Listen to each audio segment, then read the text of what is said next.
चलो वेलकम विद्यार्थी मित्रों चैप्टर नंबर 3 સુરેખ પદ પર ગતિ માં આપણે આગળ વધીએ વિદ્યાર્થી મિત્રો આજે આપણે એક અગત્યનો ટોપિક ભણવાના છે મુક્ત પતનનો જેના પર ઘણા બધા દાખલાઓ છે એમાં બહુ બધા એમસીક્યુ પણ સોલ્વ કરી શકાય તો હવે ચર્ચા કરીએ છીએ મુક્ત પતનની હવે મુક્ત પતનનો મતલબ શું થાય તો મુક્ત રીતે પડતો મૂકવો ધારો કે કોઈ પદાર્થ હોય ધારો કે આ પેનનો દાખલો છે બરાબર છે એને હું અહીંયાથી મુક્ત રીતે પડતો મૂકું તો આ મુક્ત પતન થયું તેવું કહી શકાય પરંતુ જો મુક્ત પતનને વ્યવસ્થિત વ્યાખ્યાયિત કરવો તો રીતે કરી શકાય કે જો કોઈ પદાર્થ હોય અહીંયા ધ્યાન આપજો આ પૃથ્વીની સપાટી આ પૃથ્વીનું કેન્દ્ર ધારો કે કોઈ પદાર્થને પૃથ્વીની સપાટીથી નજીક જ્યારે હું એને મુક્ત કરીશ મુક્ત કરી એટલે હંમેશાનો પ્રારંભિક વેગ 0 થઈ જાય આ વસ્તુ ધ્યાન રાખવાની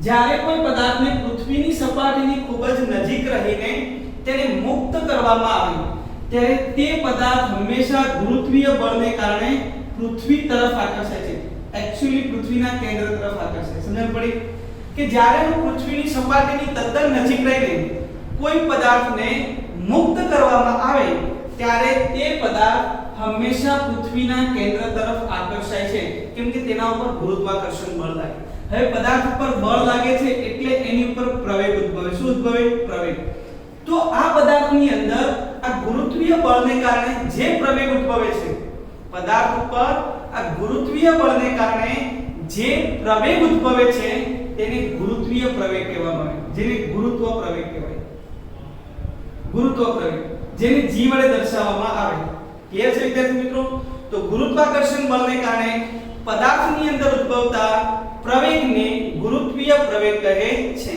વિદ્યાર્થી મિત્રો આ જ્યારે પદાર્થ નીચે તરફ પડતો હોય ત્યારે તેના ઉપર હવાનો અવરોધક બળ લાગતું હોય પણ ધારો કે આપણે એવું વિચારીએ છીએ કે હવાનો અવરોધક બળ લાગતું નથી એટલે માધ્યમ હાજર નથી બરાબર છે કોઈ પણ પ્રકારનું માધ્યમ હાજર ન હોય તો એના પર કોઈ પણ પ્રકારનો અવરોધક બળ લાગતો નથી જો હવાના અવરોધક બળને અવગણવામાં આવે તો આ પદાર્થ મુક્ત પતન કરે છે તેવું કહી શકાય વિદ્યાર્થી મિત્રો સમજણ પડે છે મુક્ત પતન કોને કહીશું તો વન સેકન્ડ એકવાર રિપીટ કરું છું ધ્યાન આપજો કે જો કોઈ પદાર્થ પૃથ્વીની સપાટીની તદ્દન નજીક રહીને પડતો મૂકવામાં આવે ત્યારે તે પૃથ્વીના ગુરુત્વાકર્ષણ બળને કારણે પૃથ્વી તરફ આકર્ષાય છે અથવા પૃથ્વીના કેન્દ્ર તરફ આકર્ષાય છે આ પૃથ્વીના ગુરુત્વાકર્ષણ બળને કારણે પદાર્થમાં જે પ્રવેગ ઉદ્ભવે છે તે પ્રવેગને ગુરુત્વીય પ્રવેગ કહેવામાં આવે જો હું હવાનો અવરોધક ગણું તો આ પ્રવેગ અચળ હોય છે કેવો હોય છે અચળ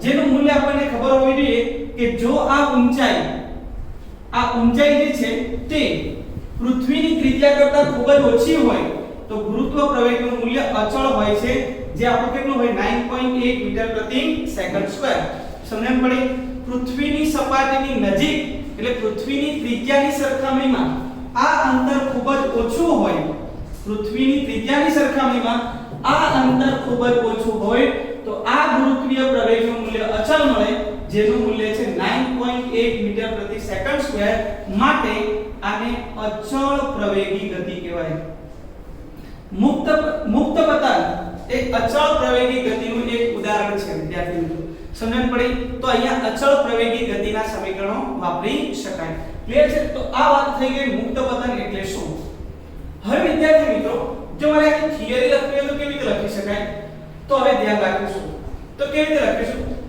તો પૃથ્વીની સપાટીને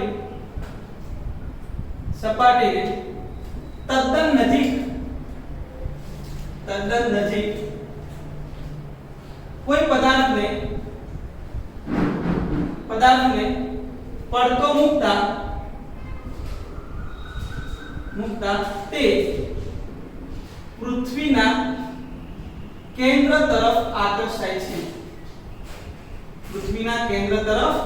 આકર્ષાય છે એટલે કે તેના પર ગુરુત્વાકર્ષણ બળ લાગે છે એટલે કે પદાર્થ પર ગુરુત્વાકર્ષણ બળ લાગે છે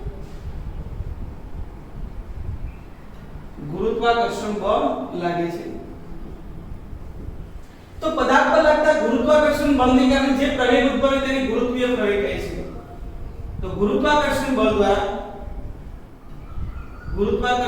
દ્વારા પદાર્થમાં ઉદ્ભવતા આ પ્રવેગને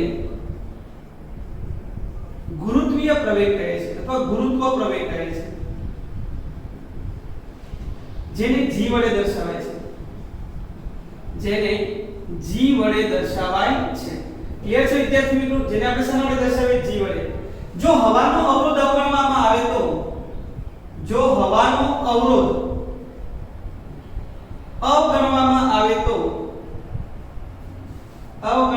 આવે તો પદાર્થ મુક્ત પતન કરે છે તેવું કહેવાય. મુક્ત પતન કરે છે તેવું કહેવાય. આ વાક્યને સમજવા માટે એક બીજું ઉદાહરણ આપો.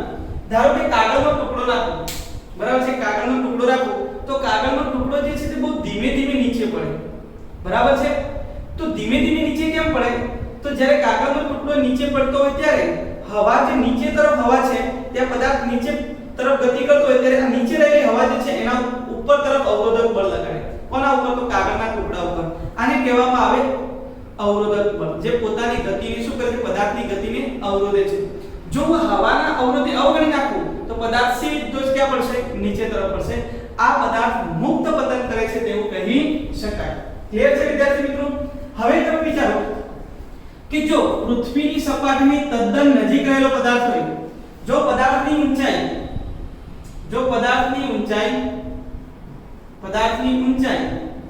પૃથ્વીની ત્રિજ્યા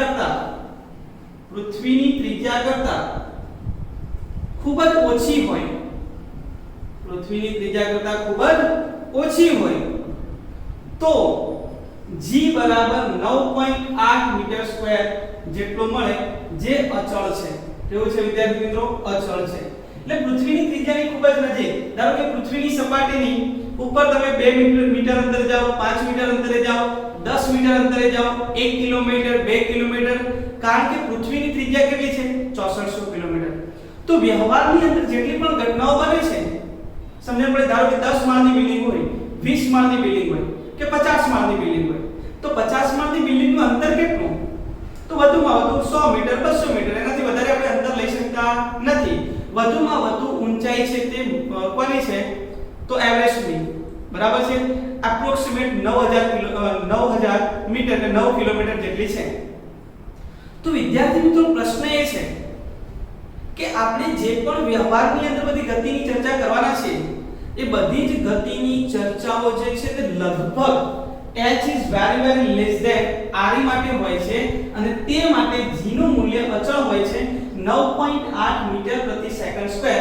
માટે આ ગતિને મુક્ત પતનનો કિસ્સો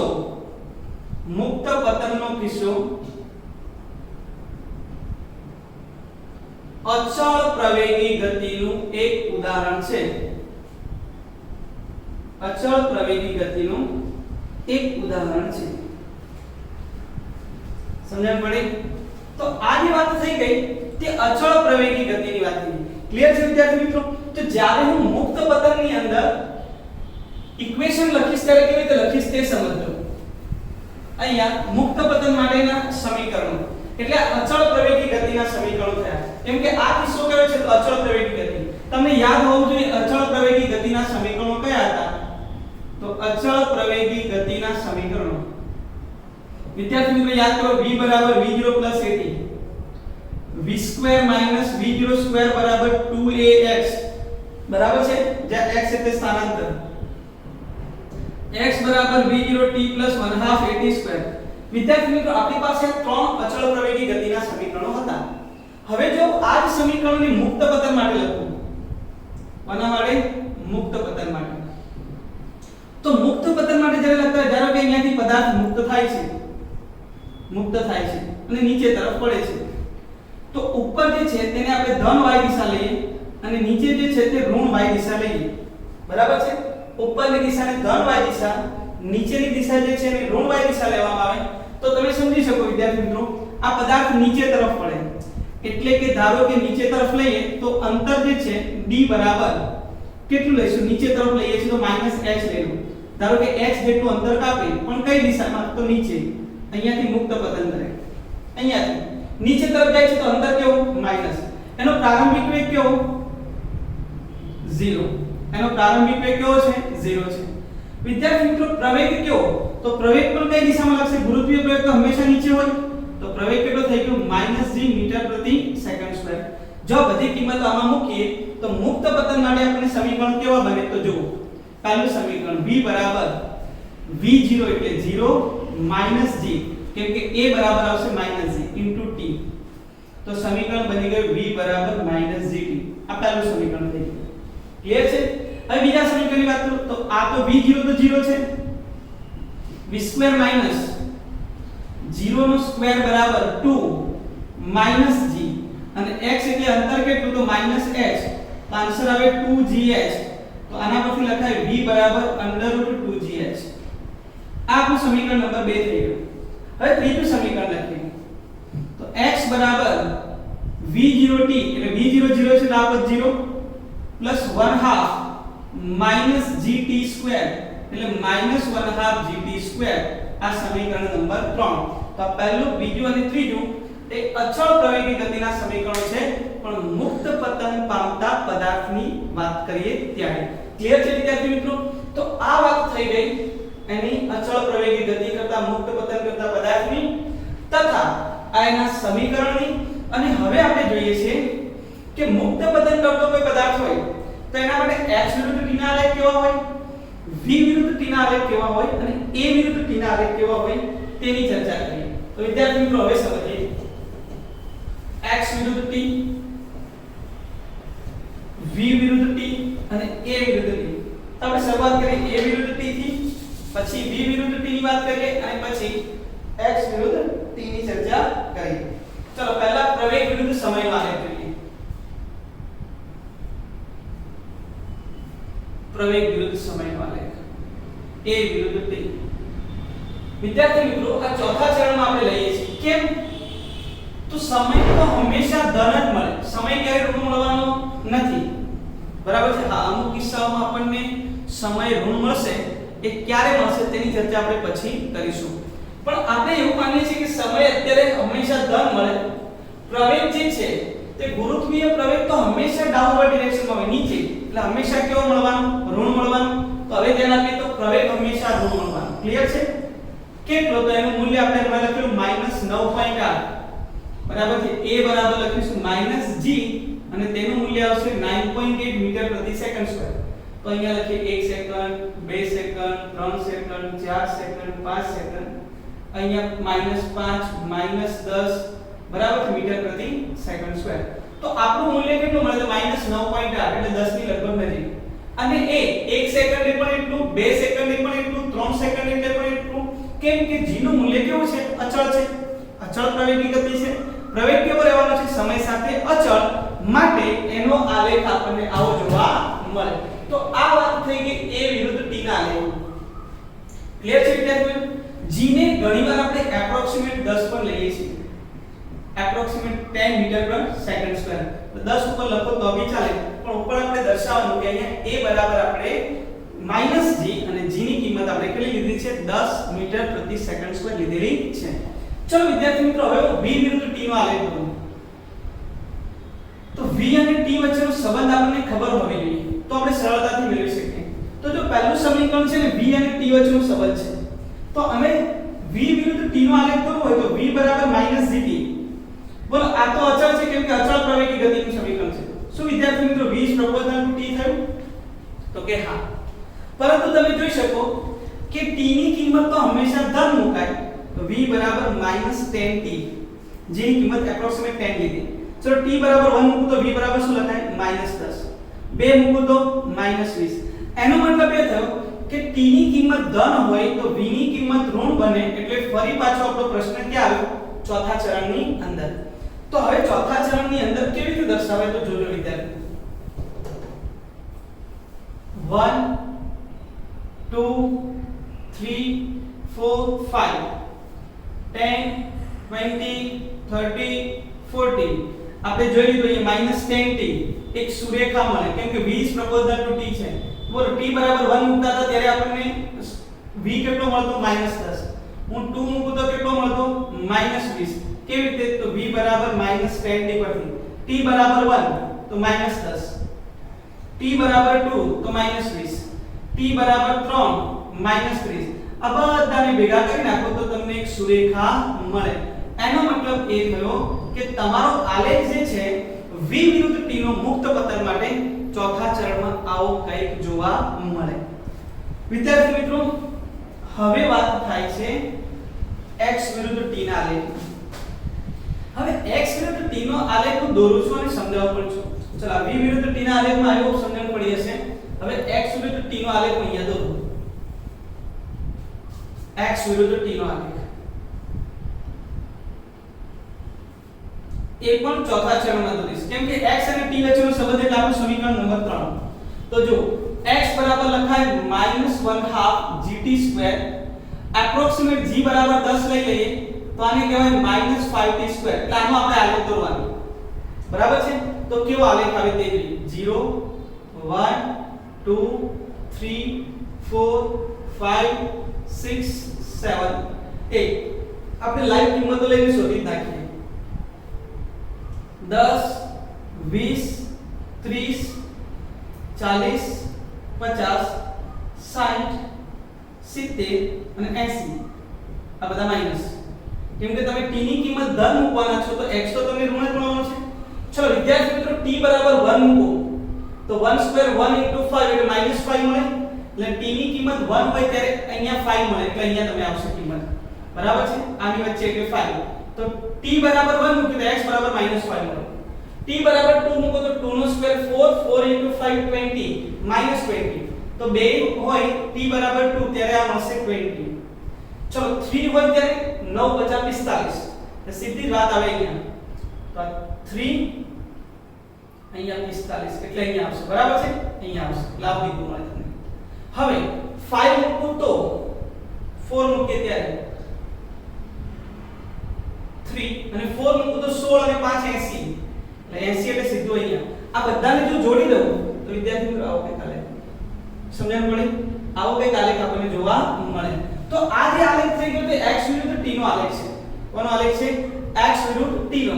તો વિદ્યાર્થી મિત્રો આપણે a વિરુદ્ધ t નો જોયો, તમે જોયું v વિરુદ્ધ t નો કંઈક આવો આલેખ મળ્યો, અને જ્યારે હું a વિરુદ્ધ x વિરુદ્ધ t નો આલેખ મળ્યો તો આવો કંઈક મળે. તો પહેલો આલેખ હતો, આ બીજો આલેખ અને આવો ત્રીજો આલેખ.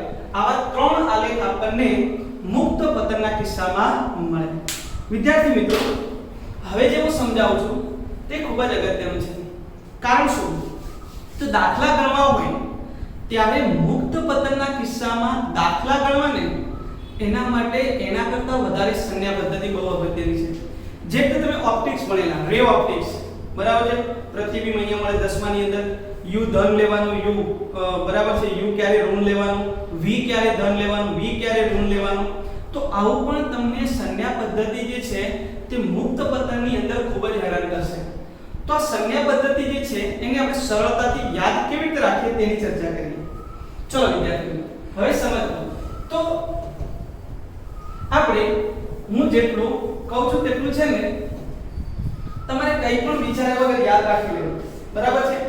એને કેવી રીતે પ્રૂવ કરીશું તેની પણ આપણે ચર્ચા કરીશું. પણ અત્યારે દાખલા ગણવા માટે હું જેટલું બોલું તેટલું તમે વિચારી લો. ધારો કે કોઈ પદાર્થ નીચે તરફ પડે છે એટલે મુક્ત પદાર્થ આ રીતે આપણે કરાવીએ બરાબર છે. આ રીતે પદાર્થ ક્યાં જશે? નીચે. નીચે જાય ત્યારે તમારે તેનો પ્રારંભિક વેગ ઋણ લેવાનો, એટલે વેગ ઋણ લેવો બરાબર છે. નીચે તરફ જાય છે તો એના માટે અંતર પણ કેવું લેવાનું? ઋણ. કેમ કે આપણા સમીકરણમાં વેગ, પ્રવેગ અને અંતર આ ત્રણ વસ્તુ આવે. સમય ક્યારે ઋણ હોઈ શકે નહીં. તો વેગ ઋણ, અંતર ઋણ અને g પણ કેવું? ઋણ લેવાનું. ક્લિયર છે?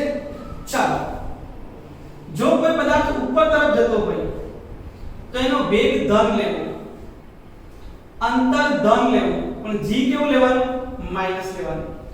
આ વસ્તુને જો તમે ધ્યાનમાં રાખો તો સરળતાથી દાખલા ગણી શકાય બરાબર છે. આટલી વસ્તુ કોઈ પણ જગ્યાએ લખી રાખો.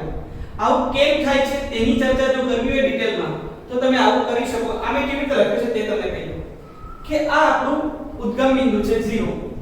ઉપરની દિશાને હું ધન લઈ લઉં અને નીચેની દિશાને શું લઈ લઈ? ઋણ બરાબર છે. ઉપરની દિશાને ધન અને નીચેની દિશાને કેવી લીધી? ઋણ લીધું, બરાબર છે।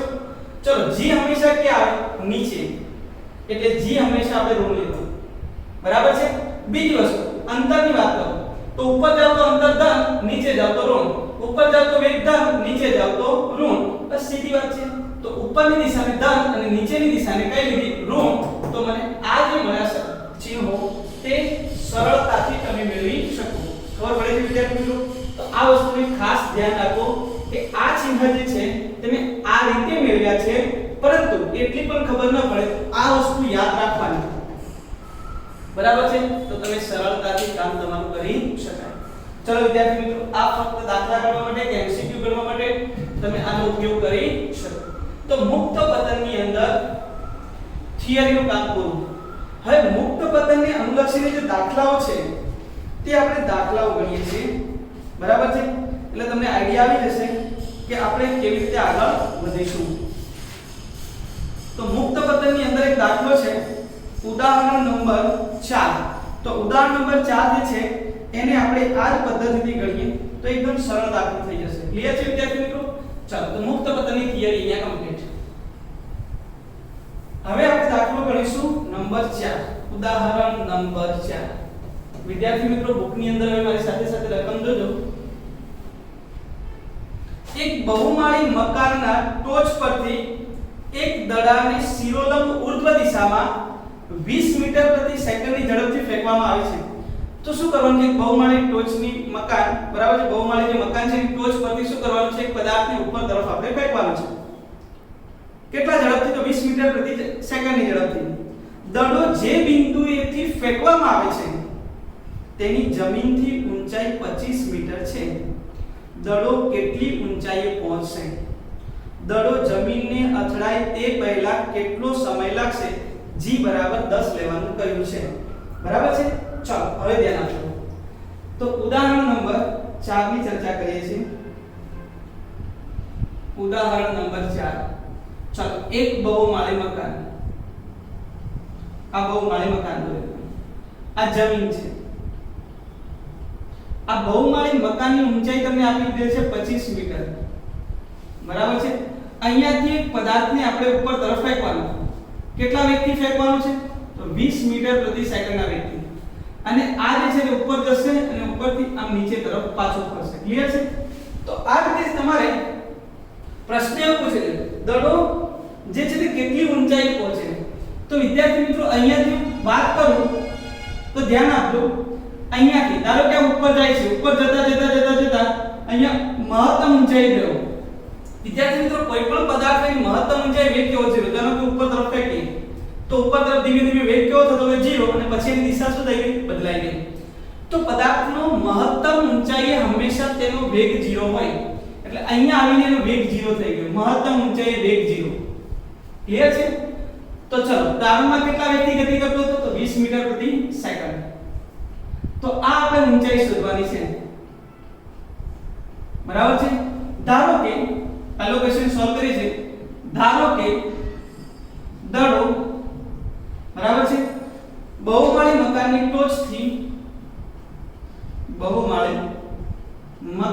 ટોચથી h ઊંચાઈ પ્રાપ્ત કરે છે, બરાબર છે। તો હવે આપણે h શોધવું છે। તો વિદ્યાર્થી મિત્રો જો પ્રારંભિક વેગ છે, અંતિમ વેગ છે અને અંતર શોધવું છે, તો સમીકરણ કયું? તો સમીકરણ v² v0² 2ax પરથી ક્યારે કયું સમીકરણ વાપરવું તે આપણે ચર્ચા કરી છે, બરાબર છે વિદ્યાર્થી મિત્રો? ખાસ ધ્યાન રાખીને સમજવું। v² v0² 2ax પરથી ચલો અંતિમ વેગ કેવો? તો 0। પદાર્થ કઈ તરફ ગતિ કરે છે? તો ઉપર તરફ। વિદ્યાર્થી મિત્રો ઉપર તરફ ગતિ કરતો હોય તેનું અંતર ધન લેવું, વેગ પણ કેવો? ધન, પ્રવેગ કેવો? માઈનસ। બસ આની ચર્ચા અહીં આપણે કરીશું। ચલો અંતિમ વેગ તો 0 છે, ઉપર તરફ છે એટલે પ્રારંભિક વેગ હું ધન લઈશ 20 નો વર્ગ 2 a એટલે કેટલા? તો એનો પ્રવેગ કેટલો? તો -g જેટલો, -g, પણ g તો તમે 10 આપી છે એટલે -10, અને અંતર ઉપર તરફ છે એટલે ધન એટલે h। ક્લિયર? તો આન્સર આવશે -400 -20 into h। તો h is equal to 20 metre answer આવે. બોલો આન્સર ધન આવ્યો કે નહીં? કેમ કે ઉપર તરફ છે એટલે આપણો આન્સર કેવો આવે છે? ધન. તો વિદ્યાર્થી મિત્રો એવું કહી શકાય કે દડો જે છે તે બહુમાળી મકાનની ટોચથી 20 મીટર અંતરે એટલે કે ઊંચાઈ પ્રાપ્ત કરે અને જો જમીનથી વાત કરીએ તો 25 + 20 કેટલું થયું? 45 મીટર. તો દડો જે છે અહીંયા બહુમાળી મકાનથી ટોચ પર, બરાબર છે, અને જમીનથી લખો તો શું લખાય? દડો જે છે તે જમીનથી 45 મીટર ઊંચાઈ પ્રાપ્ત કરે. દડો જમીનથી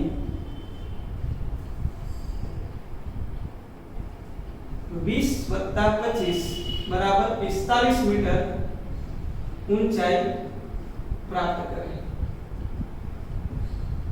ક્લિયર છે? હવે બીજો પ્રશ્ન એવો પૂછ્યો છે કે આને દડાને જમીન પર પડે એટલે કે જમીનને અથડાય તે પહેલા કેટલો સમય લાગે? તો વિદ્યાર્થી મિત્રો જમીનને અથડાય ત્યાં સુધીમાં લાગતો સમય એટલે અહીંયાથી સ્ટાર્ટ કરે અહીંયા જઈને અહીંયા સુધી આવે ત્યાં સુધીમાં કેટલો સમય લાગે? તો આને કહીશું પ્રારંભિક સ્થાન, initial. This is final position. અને ધારો કે ડાયરેક્ટ દાખલો ગણીને આપો તો કે આનો સમય t લાગે. આને બે રીતે ગણી શકાય. પહેલા તો એ ઉપર કેટલા સમયમાં પહોંચે છે તે શોધો, ઉપરથી નીચે કેટલા સમયમાં આવે છે તે શોધો, પછી સરવાળો કરો ત્યારે આન્સર આવે. પણ આપણે ડાયરેક્ટ જ શોધીએ છીએ. આખી જ ગતિ દરમિયાન એનો કુલ સમય કેટલો થઈ ગયો? તો t થઈ ગયો. ચલો વિદ્યાર્થી મિત્રો, તો નીચે અથડાય છે ત્યારે તેનો વેગ કેટલો છે? તો અંતિમ વેગ આપણને ખબર નથી, ફક્ત પ્રારંભિક વેગ છે. એટલે કઈ વિચારવાનું નહીં, એક જ ઇક્વેશન વાપરી શકાય. ફક્ત પ્રારંભિક વેગ આપેલો હોય તો લખતા હતા સમીકરણ x v0t + 1/2 at² પર, બરાબર છે. અહીંયા મેં જગ્યા એટલા માટે લખી છે, છોડી છે કે અહીંયા લખાય કે ધારો કે દડાને જમીન સાથે અથડાતા t સમય લાગે છે. t સમય લાગે છે. તો આ સમીકરણ વાપરી શકાય. જ્યાં x એટલે તમને ખબર હોવી જોઈએ સ્થાનાંતર છે. x એટલે શું છે વિદ્યાર્થી મિત્રો? સ્થાનાંતર છે. તો હવે વિદ્યાર્થી મિત્રો એક વસ્તુ ધ્યાન રાખીશું. અહીંયા તમે જુઓ તો શરૂઆતમાં ઉપર જાય છે પછી ક્યાં જાય છે? નીચે જાય છે, બરાબર છે. શરૂઆતનો વેગ પ્રારંભિક વેગ કઈ તરફ છે? તો ઉપર તરફ, એટલે આ વેગ ધન આવશે, બરાબર છે. અને અંતર કેટલું લેવું? તો પદાર્થ છેલ્લે તો ક્યાં આવે છે? નીચે, એટલે અંતર ઋણ લઈશું. પણ છતાં પણ વિદ્યાર્થી મિત્રોને કન્ફ્યુઝન થાય કે સર ઋણ કેમ લેવું? તો આ તમારું સ્થાનાંતર હતું. સ્થાનાંતર એટલે અંતિમ સ્થાન માઈનસ પ્રારંભિક. બોલો અંતિમ સ્થાન એટલે જમીન પર અંતર કેટલું? 0. પ્રારંભિક કેટલું હતું? તો અહીંયા કેટલું અંતર છે? 25. તો અંતિમ સ્થાન માઈનસ પ્રારંભિક સ્થાન. બોલો પ્રારંભિક વેગ ઉપર તરફ છે એટલે પ્રારંભિક વેગ ધન. 1/2 પ્રવેગ તો g હંમેશા માઈનસ 10 t². ક્લિયર છે વિદ્યાર્થી મિત્રો? સમજણ પડી? તો આ તે ગણી શકાય. તો હવે જો -25 20t -5t², બધામાંથી 5 કોમન, -5 4t -t². આ બધી પદની પેલી બાજુ લઈ જાઓ. t² -4t -5 આને કહેવાય t - 5 અને t + 1. તો t બરાબર 5 સેકન્ડ પણ લખાય કેમ કે t - 5 = 0. આને પણ 0 વડે સરખાવો, આને પણ 0 સાથે સરખાવો. t - 5 = 0 અથવા તો t + 1 = 0, t બરાબર -1 સેકન્ડ, જે શક્ય નથી કારણ કે ત્યારે સમય ઋણ હોઈ શકે નહીં. એનો મતલબ આપણે લખીશું t - 5 = 0. આના પરથી મેળવીશું t = 5 સેકન્ડ. એનો મતલબ આ ધન છે જે શક્ય છે. તો આપણો આન્સર આવ્યો 5 સેકન્ડ, બરાબર છે.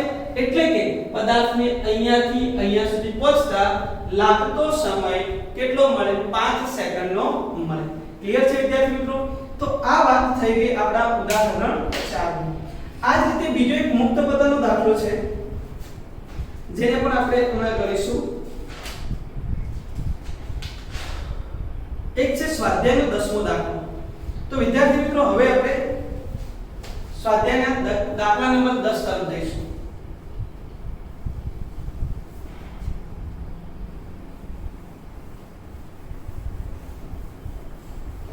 ચાલો વિદ્યાર્થી મિત્રો, તો રકમ પર હવે ધ્યાન આપજો. સમજીએ છે શું કહેવા માંગે છે તે.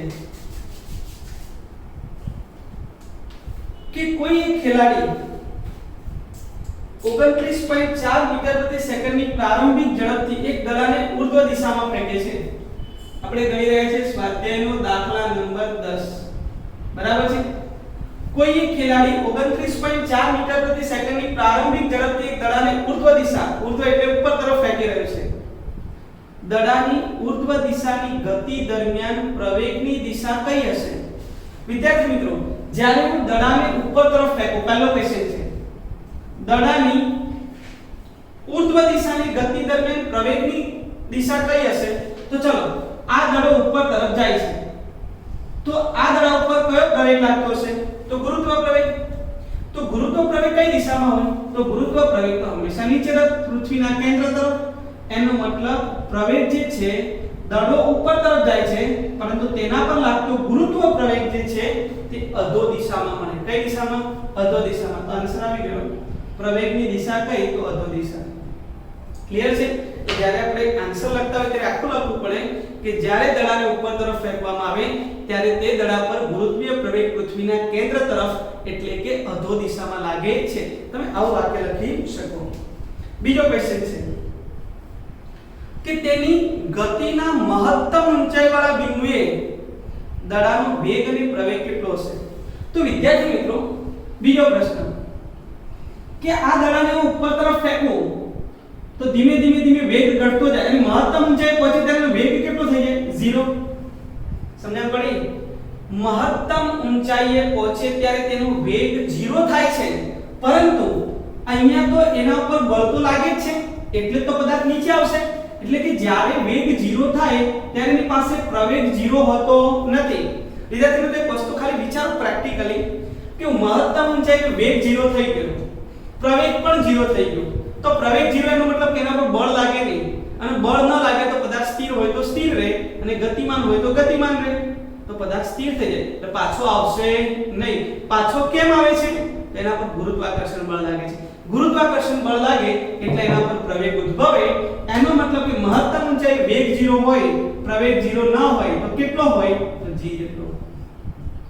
તો પદાર્થ જે છે તે મહત્તમ ઊંચાઈ પહોંચે ત્યારે તેનો વેગ 0 હોય છે, પણ તેનો પ્રવેગ 0 હોતો નથી, અને તે પ્રવેગનું મૂલ્ય ગુરુત્વ પ્રવેગ જેટલું હોય છે.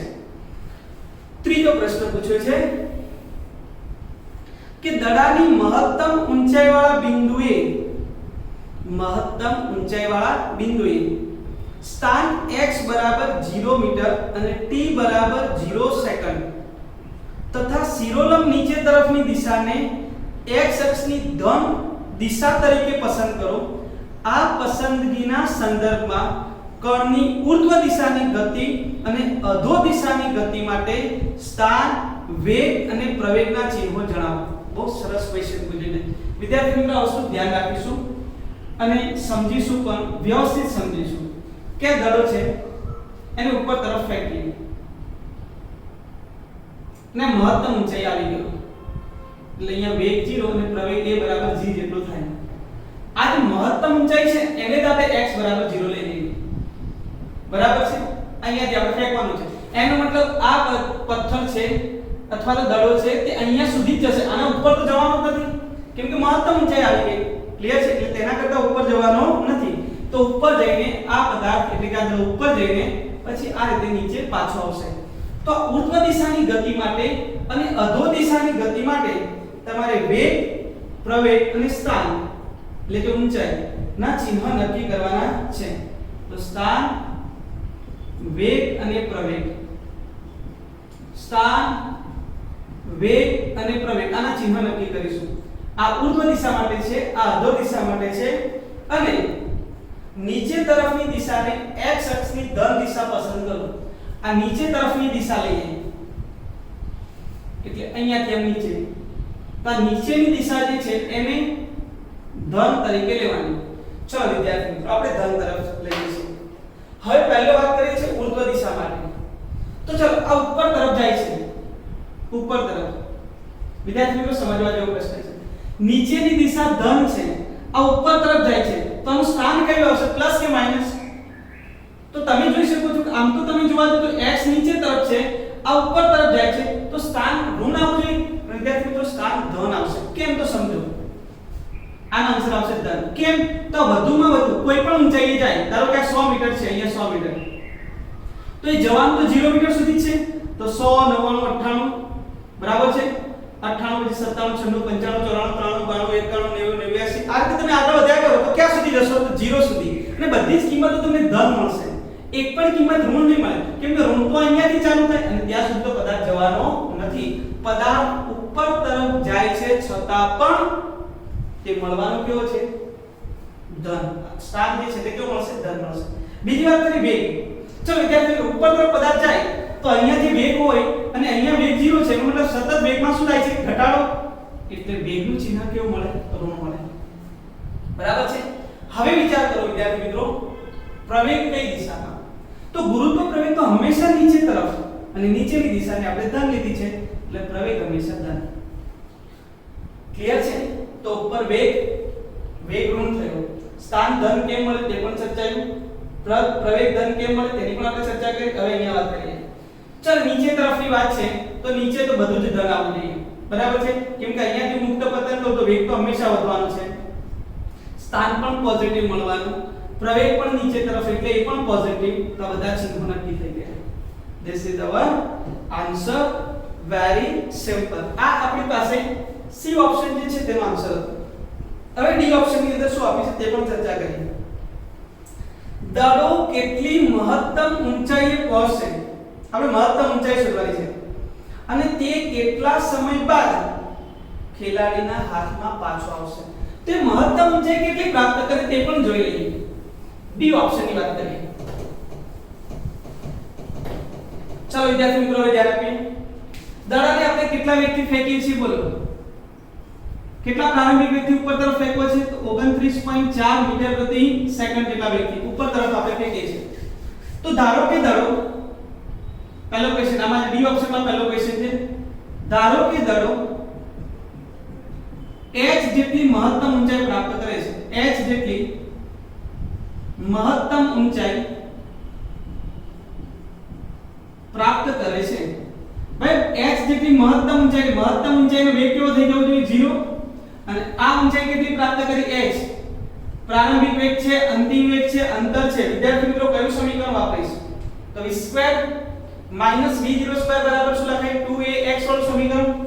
તો સમીકરણ v² v02 2ax પરથી ચલો અંતિમ વેગ 0 નો વર્ગ, પ્રારંભિક વેગ 29.4 ઉપર તરફ છે એટલે આપણે ધન લઈશું. ઉપર તરફ છે, ઉપર તરફ પદાર્થ ગતિ કરતો હોય તો શું થાય? વેગ ધન, અંતર ધન, g કેવું? માઈનસ. બરાબર છે? તો ધ્યાન રાખજો. this 0 આ આપણે ધન લીધું. 2 a બરાબર શું લેવાય? તો -g. -g કેટલા લેવા? જ્યારે પણ તમને g ની કિંમત ન આપી હોય, ક્વેશ્ચન ની અંદર ન આપી હોય, ત્યારે 9.8 જ લેવું. સમજણ પડે છે? જ્યારે પણ 10 લેવાનું હશે ત્યારે લોકો 10 આપશે. સમજણ પડી? અથવા જ્યારે તમે MCQ ગણતા હો ત્યારે સરળતા ખાતર 10 લઈ શકો. પણ જ્યારે તમે બોર્ડની અંદર દાખલા ગણતા હો ત્યારે જ્યારે તમને g ની કિંમત ન આપી હોય ત્યારે 9.8 લેવી. બરાબર છે? અને લોકો આપી દે કે 10 લો તો પછી 10 લેવાનું. ક્લિયર છે? ચાલો તો અહીંયા લખીશ -9.8 અંતર ધન લેવાનું છે. કેટલું છે? h. તો -29.4 ગુણ્યા 29.4 બરાબર -2 ગુણ્યા 9.8 અને h 9.8 એટલે આ થયા 3. બરાબર છે? તો h ની કિંમત 29.4 into 3 ડિવાઇડ બાય શું લખાય? 2. તો h ની કિંમત લગભગ આપણને કેટલી મળે છે? તો આની જો આપણે ગુણાકાર કરીએ તો લગભગ 44.1 મીટર આવો કંઈક આન્સર આપણને મળે. ક્લિયર? હવે વિદ્યાર્થી મિત્રો, પ્રશ્ન એ પૂછે છે કે અહીંયાથી જે છે તે ખેલાડી જે છે તે અહીંયા છે, અહીંયાથી દડો જે છે તે ઉપર તરફ ફેંકે છે. હવે એને કહ્યું છે કે દડો પાછો ખેલાડીના હાથમાં ક્યારે આવે? તો ઉપર વિદ્યાર્થી મિત્રો, કોઈ પણ પદાર્થને ઉપર તરફ ફેંકીએ તો જેટલા સમયમાં તે ઉપર જાય તેટલા સમયમાં નીચે આવે. ધારો કે દડાને t સમય લાગે છે ઉપર જતા, તો t સમયમાં નીચે આવશે. તો કુલ કેટલા સમય બાદ ખેલાડીના હાથમાં દડો પાછો આવશે? તો t + t એટલે શું લખાય? 2t. બરાબર છે? તો પહેલા આપણે t t શોધી નાખીએ. ધારો કે દડાને મહત્તમ ઊંચાઈએ પહોંચવા માટે લાગતો સમય t છે. ધારો કે દડાને મહત્તમ ઊંચાઈએ પહોંચવા માટે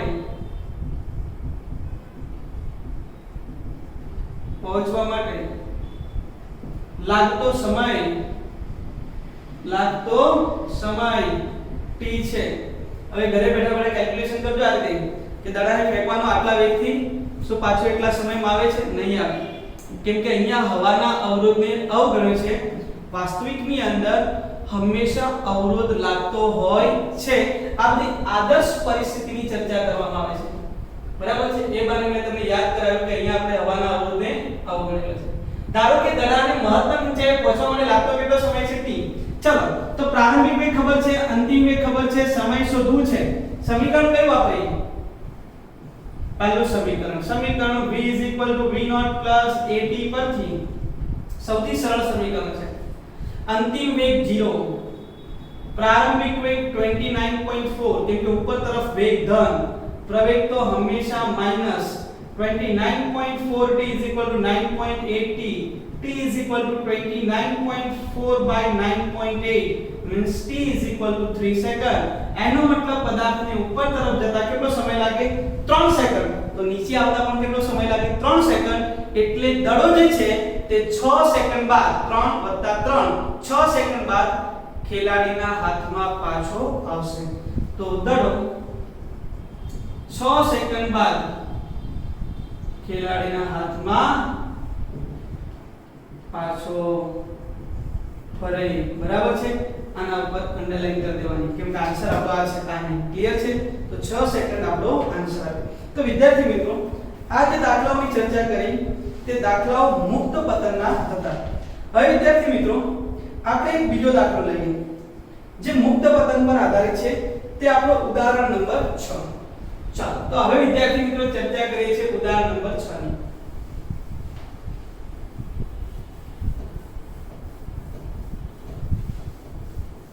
એટલે લગભગ મુક્ત પતનના દાખલાઓ જે છે તે હજુ આપણા વધારાના સ્વાધ્યાયની અંદર એનો બાકી છે, પરંતુ આ એક મુક્ત પતનનો છેલ્લો દાખલો ગણાવીને પછી આપણે બીજા એક ટોપિક પર જઈશું. ઉદાહરણ નંબર 6.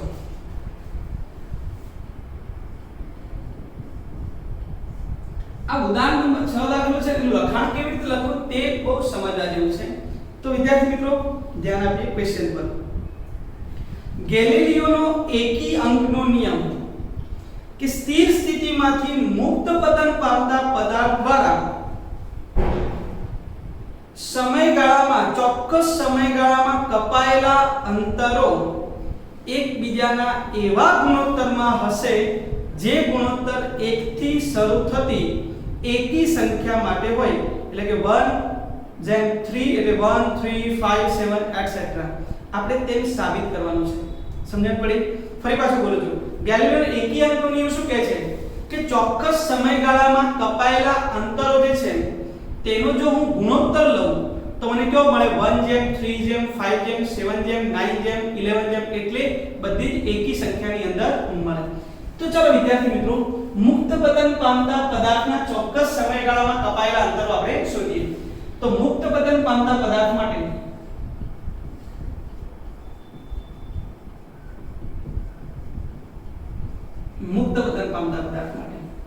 સમીકરણ આપણું છે x v0t + 1/2 at², કેમ કે અંતર શોધવું છે. મુક્ત પતન એટલે પ્રારંભિક વેગ કેવો? 0. મુક્ત પતન કર્યું એટલે મને એટલી ખબર પડી કે પ્રારંભિક વેગ કેવો છે? 0. અને ફક્ત પ્રારંભિક વેગ આપ્યો હોય ત્યારે હું એક જ સમીકરણ વાપરું છું. બરાબર છે? ચાલો, પણ a બરાબર તો હંમેશા કેવું મળે? -gt². તો આ મારું સમીકરણ થઈ ગયું. હવે ચોક્કસ સમયગાળામાં કાપેલા અંતરો એટલે 1 સેકન્ડ, પછીનો 1 સેકન્ડ એટલે 2 સેકન્ડ, પછીનો એક સમય એટલે 3 સેકન્ડ. આ ચોક્કસ સમયગાળામાં કાપેલા અંતરનો ગુણોત્તર શોધવાનો છે. તો હું જુદા જુદા પહેલા અંતરો લઈ લઉં. તો એક ટેબલ બનાવી દઈએ કે જે આપણે કિંમતો આપણે જુદી જુદી શોધીએ છીએ ત્યાં.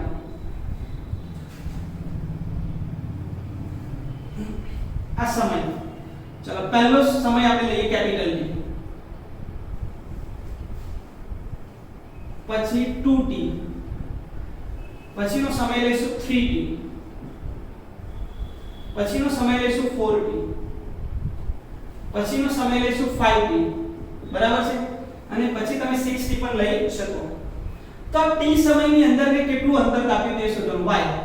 તો ચલો t સમયમાં કાપેલું અંતર અહીંયા t ની જગ્યાએ કેપિટલ T એટલે tau મૂકી દઈએ તો શું લખાય? તો x અથવા y લઈ, y દિશામાં કાપેલું અંતર મેં અહીંયા y લખ્યું છે. x લખવું હોય તો બી ચાલે, કોઈ પ્રોબ્લેમ નથી. આન્સર આવશે -1/2 g tau સ્ક્વેર. બોલો ક્લિયર છે? -1/2 g tau સ્ક્વેર. ચલો t બરાબર શું લખીશું? 2t. તો આન્સર શું આવશે? -1/2 g 2 tau નો સ્ક્વેર. બરાબર છે. ચલો આ 2 ના વર્ગને બહાર કાઢો તો 4 -1/2 g tau સ્ક્વેર લખાય. બોલો ક્લિયર છે?